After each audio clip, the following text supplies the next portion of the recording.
Thomas the Tank Engine and Friends, Wooden Railway Stories, Episode 31, James and the Haunted Viaduct, episode suggested by Cupheck, 1993. Usually Thomas and Percy were getting their late run at the night between the mail and Thomas delivering some passengers, but Sir Topham had called a meeting at Knapford Station. "So, sir," said Percy, "what do you want?" "What I want is I got a new engine coming here." "You mean one of the two new ones?" "No, not one of them. I've been able to use that money to get some new engines to, well, come back." "Well, they're not really that new." "I consider them new."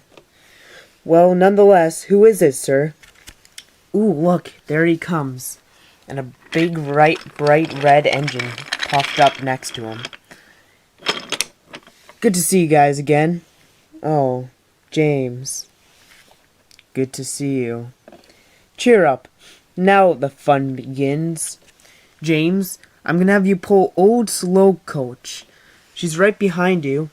And between Old Slow Coach, you can take both passengers and mail. So whichever engine needs help the night that you're pulling Old Slow Coach, you can help them.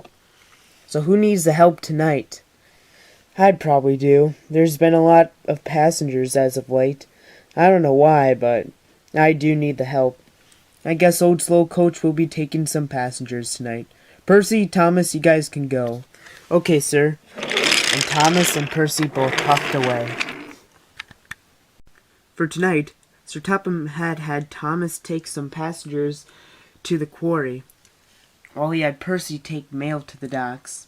That was his usual schedule, and he always went underneath Gordon's Hill on the Viaduct.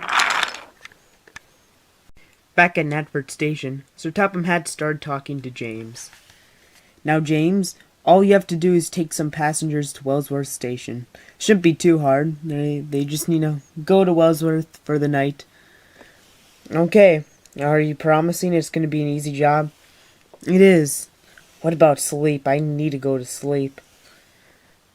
James. You'll get sleep shortly. Just take the passengers to Wellsworth." "Will do, sir," and James puffed away. James was getting used to the daily routine. He had been taking passengers with Thomas all the time, so he was used to it, until one day he had to take the mail. "James, today I will need you to take the mail." The mail? But that's not what I usually take." "Well, you better start learning how to take the mail, 'cause today you have to take it. You'll take the same line as Percy, though."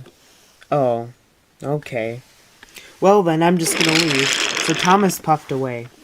"Me too, James. I'll meet you at the docks." And Percy puffed away.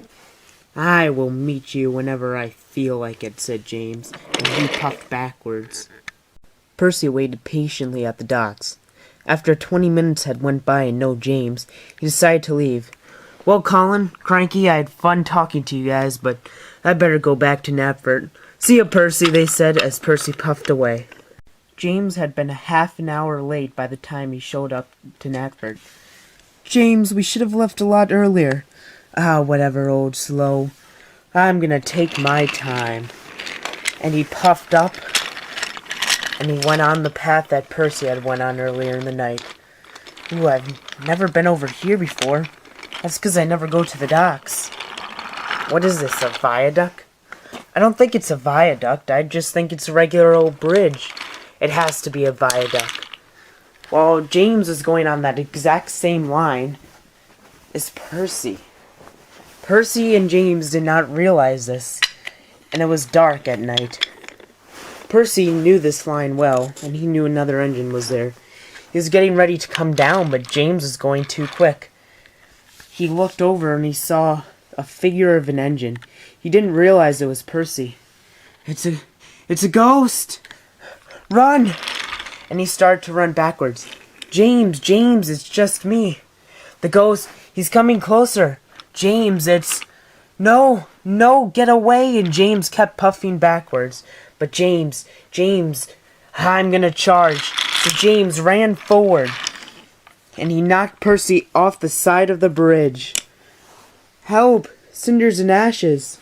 "Percy, what are you doing?" "I'm the ghost. You just knocked me off the bridge." Oh no. Well, you're gonna have to get Harvey and Rocky. But first drop off the mail. Are already half an hour late. Fine, I'll be back. And James puffed away.